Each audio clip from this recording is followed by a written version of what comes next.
by Sharon Willis Brown Aqua.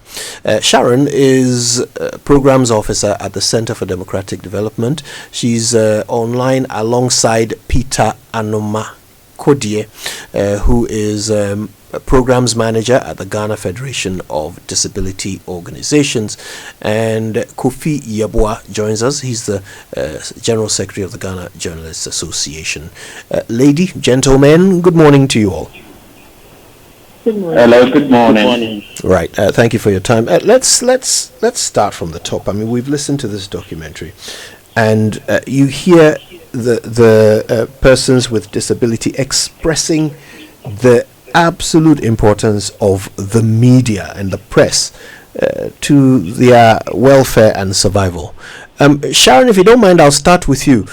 First of all, what exactly is it about our society that has left such a big gap when it comes to protecting the vulnerable, a gap which the media is now trying to fill?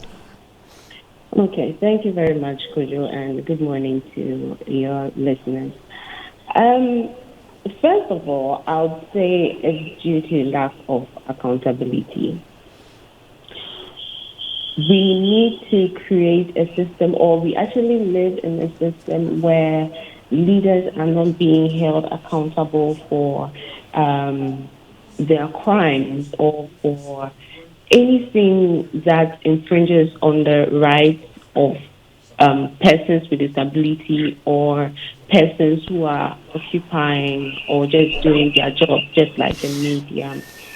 The media, we know, is supposed to be the fourth estate, or better of the fourth pillar of democracy. But unfortunately, when it comes to exercising their democratic values, they are being stifled by the top people in our society.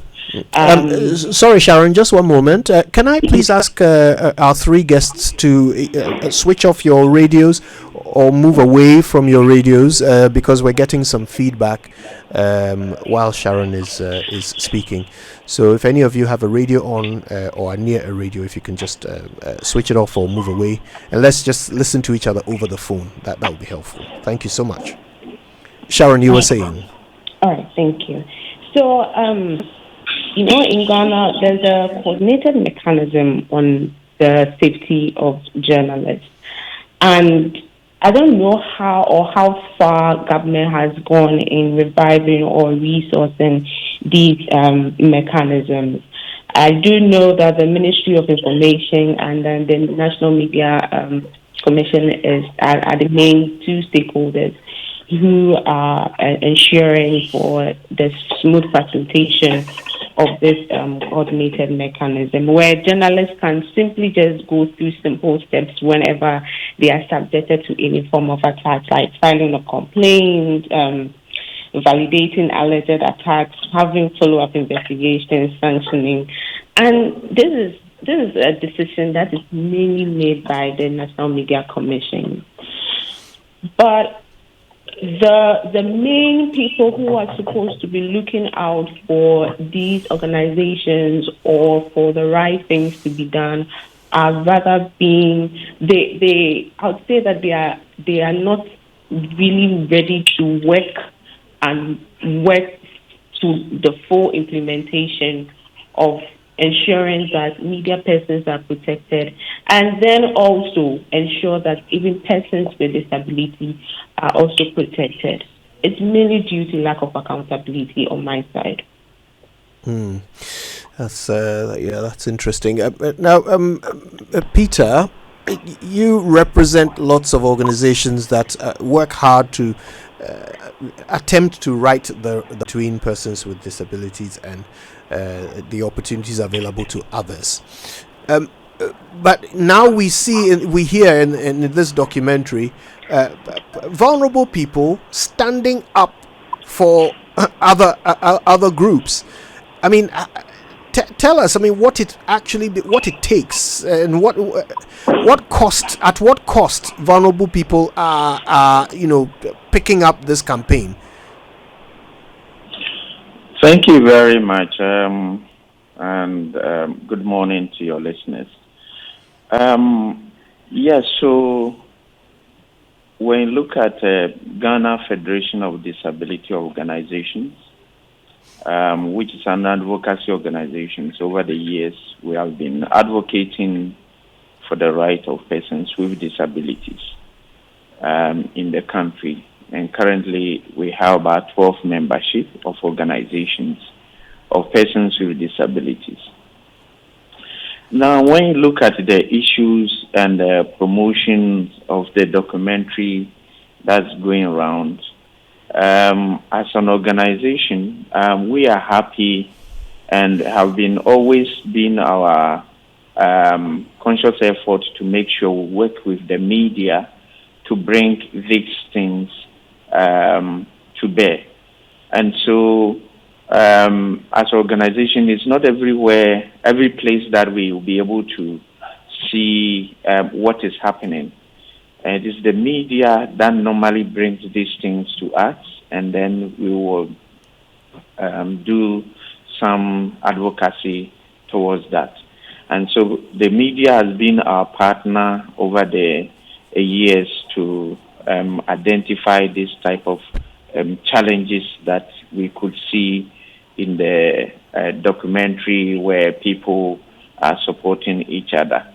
So as for the media and persons with disabilities and vulnerable, you have always been our voice and for us, and we will continue to partner with you to be our voice and protect the work that you do so that we will get to know more people. I'm just wondering from the documentary, when you look at the story about the University of Ghana and the situation and how media has brought help to them. Then my question is, what will be the people with disabilities at the rural areas where they may not have been able to have radio or this type of information to listen or to ask or anybody to help? What is then happening to them? So it's a big challenge when it comes to issues of persons with disabilities and the vulnerable persons in the community. And we will encourage the media. This should not be the one of the things that you do. I know Joy FM, you have been doing a lot. And so let's also look at the rural areas, and that we will get very touchy stories. And all these things comes to government, because we are all citizens. So government look at what Joy FM is doing, and so these are even the cities, the challenges we are facing. So I can assure you, when you go to the rural areas, there are big challenges. So don't let us watch these things and we say Joy FM has done well, but then the question is, what are we doing about it?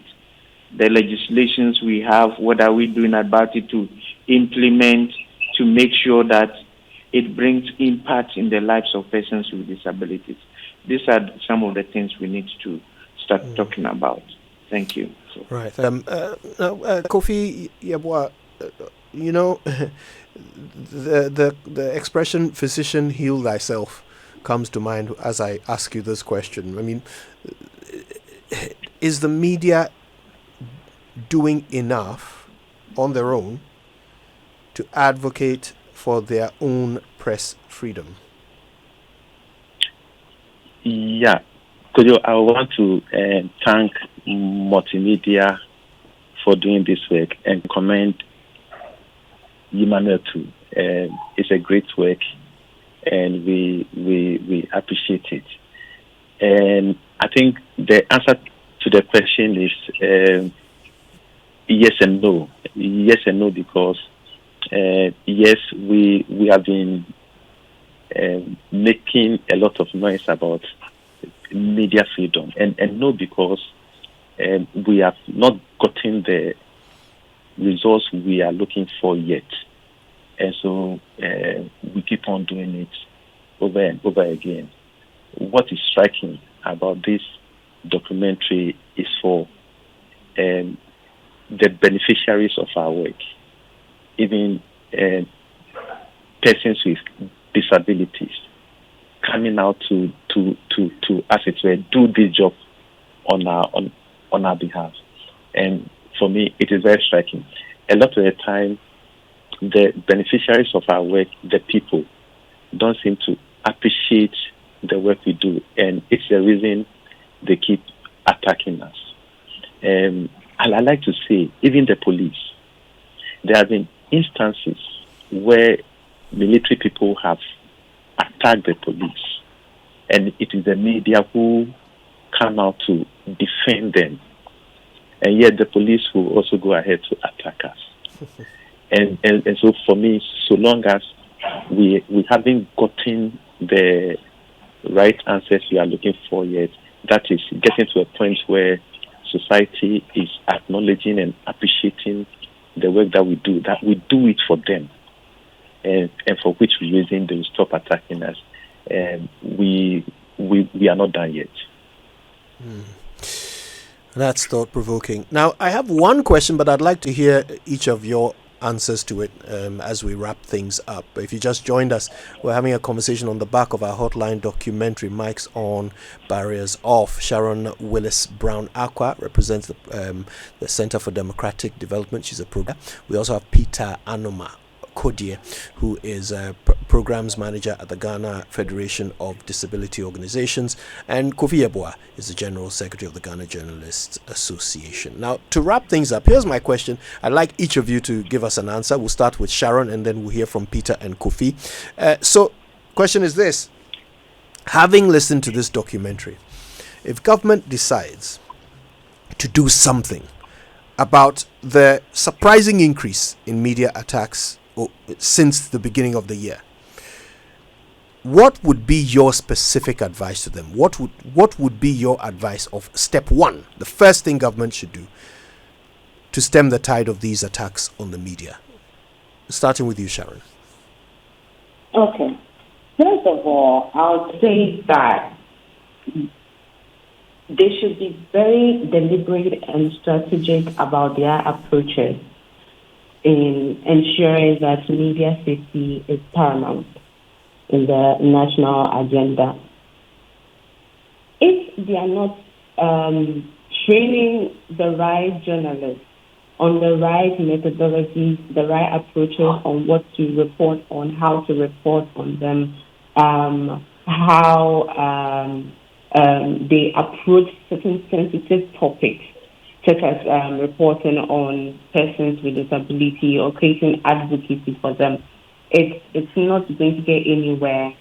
Also, I think that an independent complaint platform should be set up by these governments or by government, where they are going to independently investigate attacks on journalists. Where a state or a government official, where any other person, top official or whatsoever, whoever the person might be, they are not above the law. They must be put to the book. Perpetrators who end up committing any form of crime, including threats, physical attacks, verbal abuses on journalists, especially for female journalists who are always subjected to ridicule, abuses, who cannot speak up. They should feel free, they should feel secured enough to be able to lodge their complaint without any form of fear or panic of losing their jobs. They must be protected at all costs. Be it a young journalist or an older journalist, they are all on the same pedestal. Nobody is above the law. And so if stringent measures are not put in place to ensure that our journalists, the fourth estate, are not safe enough to report on the right issues and call out people who are not doing their jobs, I don't think that democracy is really at play in Ghana. Thank you for that, Sharon. Peter? So thank you. attacking journalists is attacking the citizenry of the country, everybody in the country, because they are the ones who give us information. So government should make sure those who have been attacked in the past, they get justice, and then make sure their reports, during their line of work, especially dangerous zones, they are well protected. And we need to make sure that any journalist that's attacked should, that person should face justice. And if that does not happen, what this means is that people will continue doing this. But sometimes when I listen to even radio and television, I find it very sad to know that when even a journalist is attacked, you see sometimes a colleague journalist defending in a wrong way. So it makes it like maybe the journalists in this country are not united. And if you are not united to tell your own story, then that is how you're able to report for somebody to seek justice. But you can't do that for yourself. Then it becomes a big challenge. And another thing government should need to do, I think we need data of journalists in this country. Now, if we ask the question, how many persons are journalists, how many are presenters, how many are producers, we may not have. This data, I think when we have, will also help us to know at a point in time what is happening so that we can sanitize the system. It's not everybody that comes to insult is also a journalist. So as we are talking to the government to protect the journalists needs to come together, and they also need to make sure they also don't attack people unnecessarily. Mm-hmm. But we thank you for the great job you are doing. Attacking a journalist is attacking all of us. Thank you, Peter. Thank you. All right. Final word to you, Kofi Yeboah. I will talk about the 3 P's: protection, prosecution, and punishment.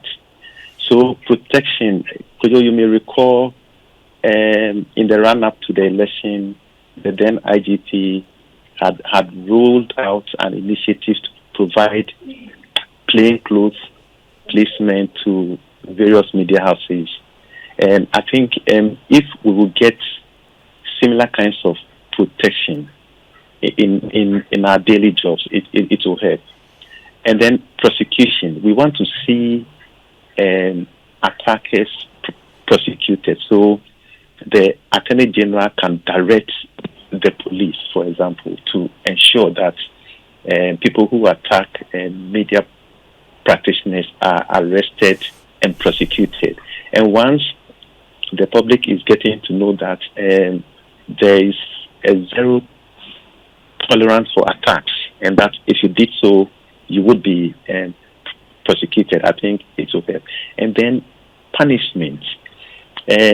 Sometimes in instances where we've gotten people prosecuted and punished, sometimes the fines are so meager. I recall in the Hajia Fatih case, for example, and Hajia Fatih had assaulted Ohima Situa then of Adum FM. And at the end of the day, she was fined, I think, about 9,000 or so.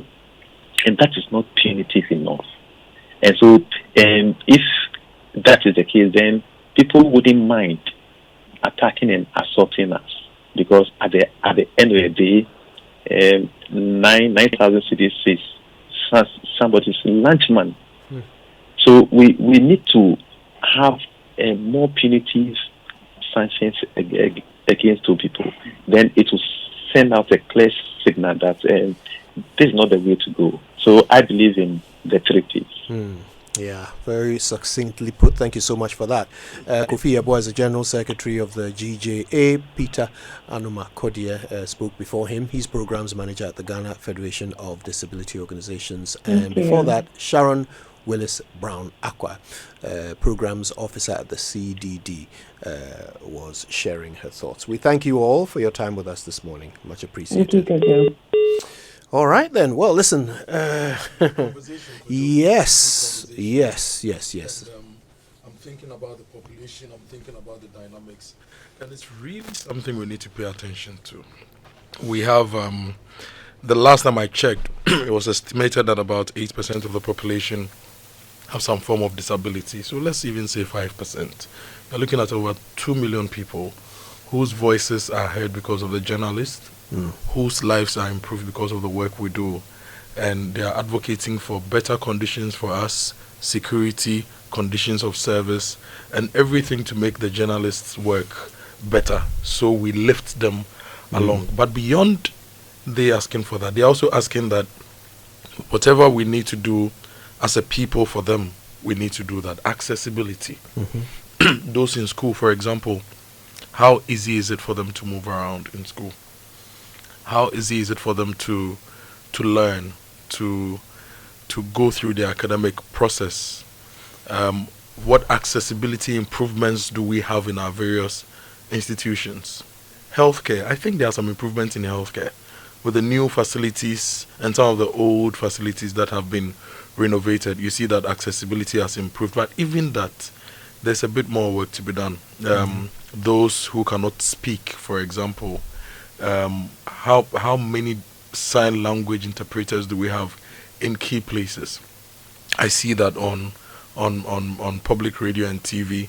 Usually we have sign language interpreters, but in hospitals, when they go, how do they even communicate to the healthcare provider to be able to express whatever is wrong with them? In schools, in churches, I know the Church of Christ and a few other churches these days also have sign language interpreters, and they actually teach it in their churches. And then generally in our space, their commutes from one place to the other. Let me refer to somebody like former President Kufuor. I saw a video earlier this morning. He had gone for an event and the floor wasn't good enough and there were no alternatives, so others had to help push his wheelchair, right? He's a man who had power, who has respect of the nation, right? Even that, we've not improved accessibility as much as we can. So it should be at the base of all our infrastructure planning and in any program. For example, 24-hour economy. This government is talking about 24-hour economy, the big push, the agric transformation, What are the components for persons with disabilities and persons with reduced ability?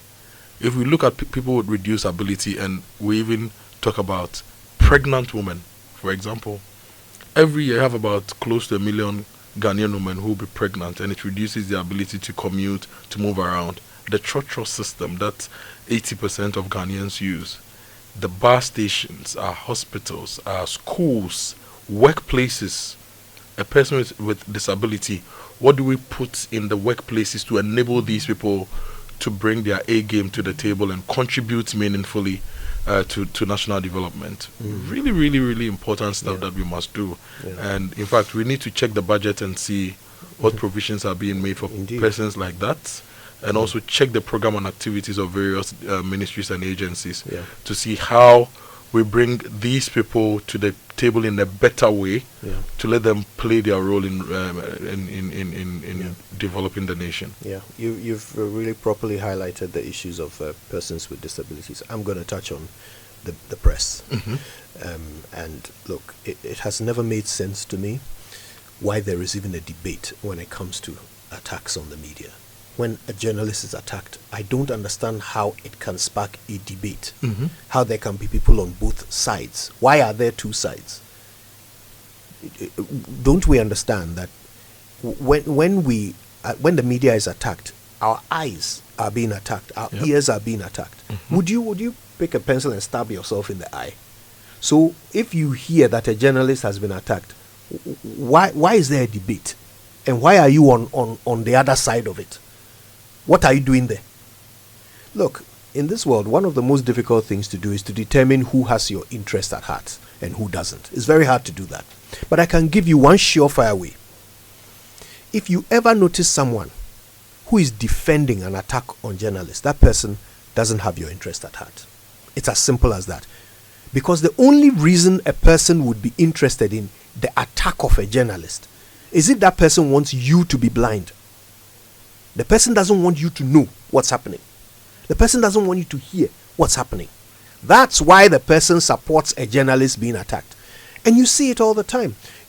A report of a journalist is being attacked comes out, and then you hear someone or you see someone on social media saying, why are some of these journalists, they don't respect? Is it your job? Is it your job? Why did you go there to do? Look, anyone asking those questions, quite clear. I mean, it's a simple, 1 + 1 = 2. If a person is asking those questions, the person does not want you to know what is happening. That person does not have your interest at heart. And the person doesn't want you to be a part of the national conversation. Precisely. Because we start the conversations, we bring you in, and everybody gets heard. Yeah.